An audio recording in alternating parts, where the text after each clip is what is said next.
Man, what a nightmare in South Florida. The Buffalo Bills walk out of Miami with a 30-13 loss, now sitting at 6-3 on the season. And honestly, that score doesn't even tell the whole story. From the opening kickoff to the final whistle, this felt like a team completely out of sync, totally out of rhythm, and outplayed in every possible way. But before we start breaking down everything that went wrong for Buffalo, let's give credit where it's due. The Miami Dolphins came ready to fight.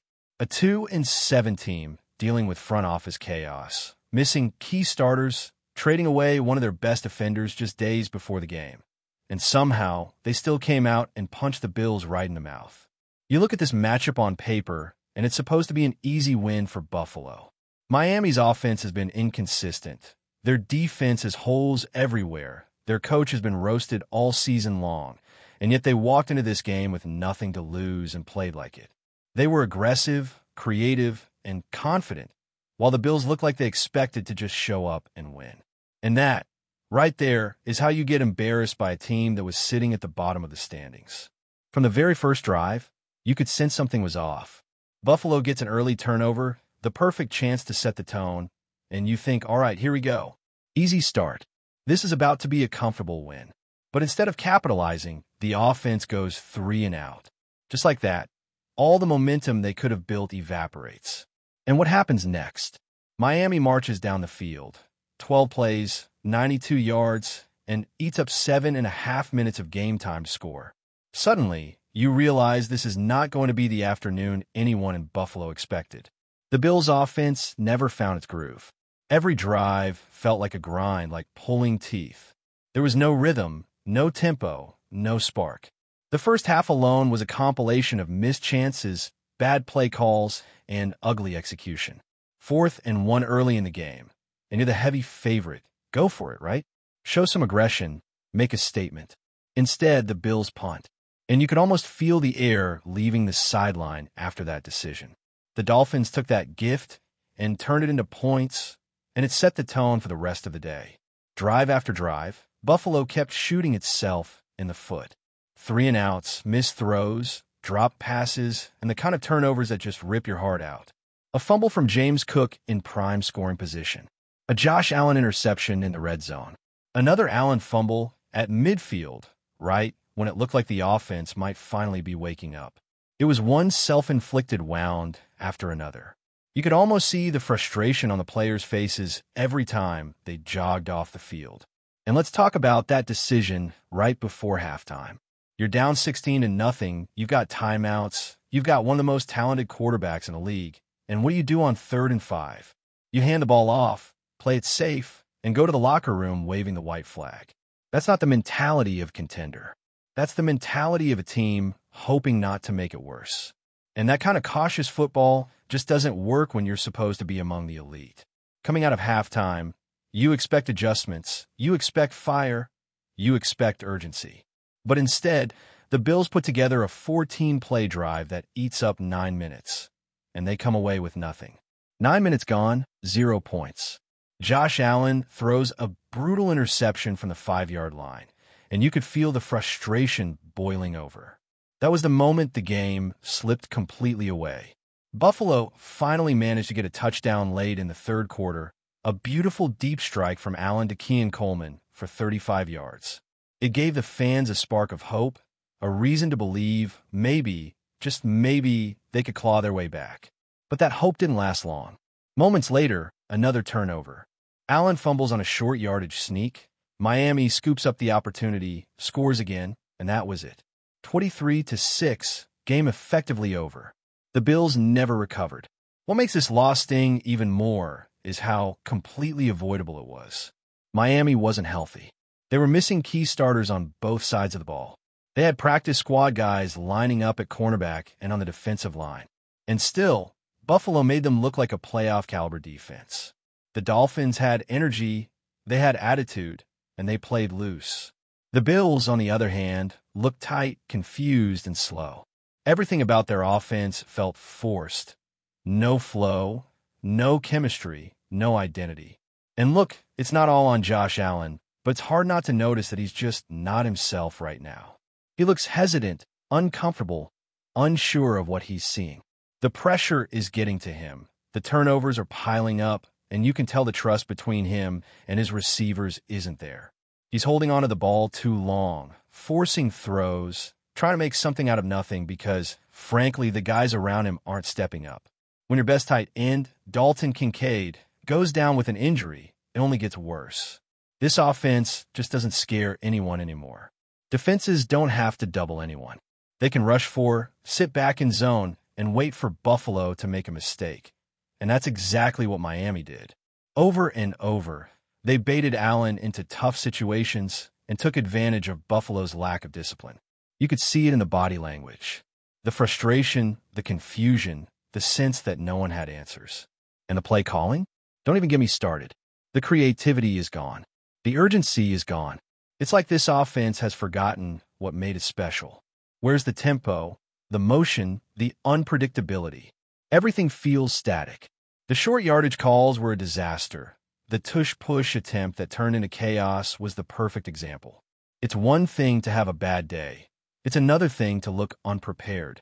The thing is, this game exposed deeper problems. It's not just a bad day at the office. It's a symptom of something bigger. Poor roster construction, lack of playmakers at wide receiver, and too much on Josh Allen's shoulders.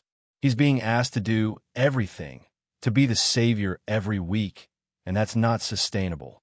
Not when your supporting cast can't win one-on-one matchups, not when your offensive line can't keep you clean, and not when the play design gives you no easy answers.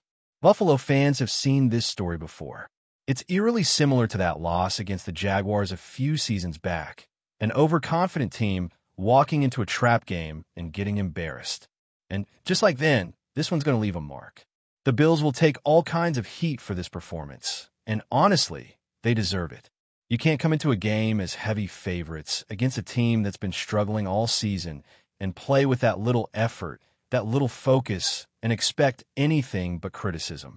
At the end of the day, this was one of the worst offensive performances we've seen from Buffalo in years. The turnovers, the missed opportunities, the lack of identity, it all added up to a disaster. The Dolphins outcoached them, outplayed them, and out-hustled them. The Bills chased the game from start to finish, and even when it looked like they might find a spark, it flickered out just as fast. And that's where we are. A team with Super Bowl expectations looking like they can barely string together a first down. A quarterback searching for answers. A fan base wondering what happened to the team that used to be feared. All right, let's flip the field and talk about the other side of the ball, because the defense didn't exactly make life any easier on themselves. I know, the offense put them in some brutal positions with all the turnovers and 3-and-outs, but that doesn't erase what we saw. This was supposed to be one of the league's toughest, most disciplined defenses, and yet Miami sliced them up like it was practice. The Dolphins averaged over 8 yards per pass and more than 6 yards per run. That's not a defense getting unlucky. That's a defense getting pushed around. Early on, you could tell the conditions were going to play a factor. It was hot. It was humid. That kind of weather that just drains you by the second quarter. But still, this team looked gassed way too early. The defensive line got blown off the ball, linebackers were over-pursuing, and missed tackles became the theme of the afternoon. You could see guys trying to do too much, abandoning their assignments, leaving open lanes that Miami happily exploited. The Dolphins didn't just win with speed, they won with discipline, with execution, with patience. They let Buffalo make mistakes and capitalized every single time. What made it worse is how predictable the Bills became. Every time Miami lined up, you could almost call the play before the snap. And when you can't disguise your intentions against a quarterback like Tua, you're in trouble. He wasn't touched all day. Not one sack. Only 2 quarterback hits on 23 dropbacks. That's an eternity in the NFL. It's no wonder he looked comfortable, finding receivers all over the field with clean pockets and clear throwing lanes. Buffalo's pass rush had no juice. Greg Rousseau was the only guy consistently winning battles, but even he couldn't do it alone. The rest of the front 7 looked lost. The injury to Landon Jackson didn't help either. You lose him early to a knee injury, and now you're down to 3 active defensive ends, one of them being Joey Bosa, who's literally playing with one hand. That's tough. And when the offense can't stay on the field, you're asking that depleted group to hold up in the South Florida heat for 40 minutes of game time. That's a recipe for disaster. By the fourth quarter, it looked like everyone on that defensive line was running on fumes. The Dolphins took full advantage. They hit Buffalo with 2 long touchdown runs late in the game, a 59-yarder and a 35-yarder, both coming when everyone in the building knew Miami was running the football. That's the kind of thing that tells you the defense wasn't just tired, they were mentally out of it. Gaps weren't filled, pursuit angles were bad, tackles were half-hearted.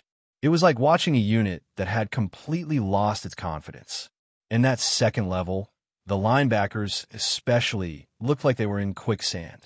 Overrunning plays, getting sealed off by tight ends, not shedding blocks, it was ugly. Even the defensive tackles, who were supposed to be the anchors of a unit, were getting pushed around. Too often they were moved off the ball, giving Miami easy lanes up the middle. And when your big guys can't hold the point of attack, it puts all the pressure on your linebackers and safeties to make plays in traffic, and that rarely ends well. The Bills' tackling fundamentals have completely fallen apart in recent weeks. Instead of wrapping up, they're reaching, arm tackling, and bouncing off ball carriers. But to be fair, there were a few bright spots, small as they were. Rookie safety Cole Bishop continues to show promise. He had an interception, played with aggression, and filled gaps in the run game with solid technique. You can tell he's starting to get more comfortable, and that's a good sign for the future. Cam Lewis, filling in at nickel, also held his own. He missed 1 tackle, but for the most part, he competed well, especially considering how many snaps he's been forced to play lately. Those 2 guys are doing their part to keep things from completely unraveling. And give some credit to Joey Bosa, too. Even playing with a heavily wrapped hand, he fought through blocks and made a couple of tackles for loss. That kind of effort matters, even when everything else is falling apart around you. Greg Rousseau, like I said, continues to be the most dependable defensive lineman on the roster. He saved the defense on multiple plays with his length and awareness, especially in the run game, where he cleaned up messes left behind by the tackles and linebackers. Without him, things would have been even worse. Even punter Mitch Wishnowsky deserves a shout-out. When your punter is one of the few bright spots, that says a lot about how bad the day went, but his kicks were outstanding. He flipped field position several times and at least gave the defense a fighting chance, though it didn't end up mattering much. Maxwell Harrison also had a moment with an interception. Sure, he got burned deep a couple of times by Jalen Waddle, but that's part of the growing pains. He's a rookie being thrown into the fire, and you hope those experiences help him down the line. The interception will at least give him a bit of confidence going forward. You need small positives like that when the bigger picture looks this bleak. Before we dive back in, make sure to hit that subscribe button and give this video a thumbs up. Your support helps us keep delivering the latest Buffalo Bills updates straight to your screen. And hey, don't hold back. Let us know your thoughts on today's news down in the comments. The NFL world is buzzing with speculation after sources hinted that Odell Beckham Jr., one of the most electrifying wide receivers of his generation, might be on the verge of signing with the Buffalo Bills. Fans and analysts alike are already imagining the potential fireworks this pairing could produce. Known for his jaw-dropping catches and game-changing plays, Beckham has never been a player to shy away from the spotlight, and the Bills, already a strong offensive force, could suddenly become even more unstoppable with his addition. Whispers around league circles suggest negotiations have been progressing at lightning speed, and while nothing is officially confirmed, insiders say the deal could be finalized at any moment. The mere thought of Beckham donning the Bills' colors has ignited feverish debate across social media, with supporters envisioning highlight reels featuring Josh Allen and Odell connecting on deep passes that defy gravity. Opponents, meanwhile, are already bracing for a new dynamic in Buffalo's offense that could tilt matchups in ways that are difficult to predict. While Beckham's career has had its ups and downs, his talent is undeniable. When healthy, he can transform an offense in an instant, forcing defenses to account for his presence on every play. The potential impact on Buffalo's passing game is enormous, and it would likely create opportunities for other receivers to shine as defenses spread their coverage to contain Beckham's explosive ability. Rumors also point to a strategic vision behind the move, with the Bills seeking to further solidify their status as a contender in a league that is increasingly defined by high-powered offenses. Team insiders are reportedly excited about Beckham's leadership and experience, qualities that could bring added dimension to the locker room beyond just his on-field contributions. Of course, skeptics caution that such a high-profile addition comes with risks. Injuries and fit within a new system are always concerns, but the buzz is undeniable. Every mock draft, fantasy football chatter, and sports forum is now dominated by one question.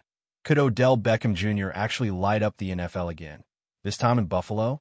If the rumors are true, the league may be in for one of the most thrilling storylines of the season, and Bills fans are already dreaming big. That's a wrap for now. If you enjoyed the video and want to stay on top of all things Buffalo Bills, make sure to subscribe and hit that like button. We'd love to hear what you think in the comments. See you in the next update.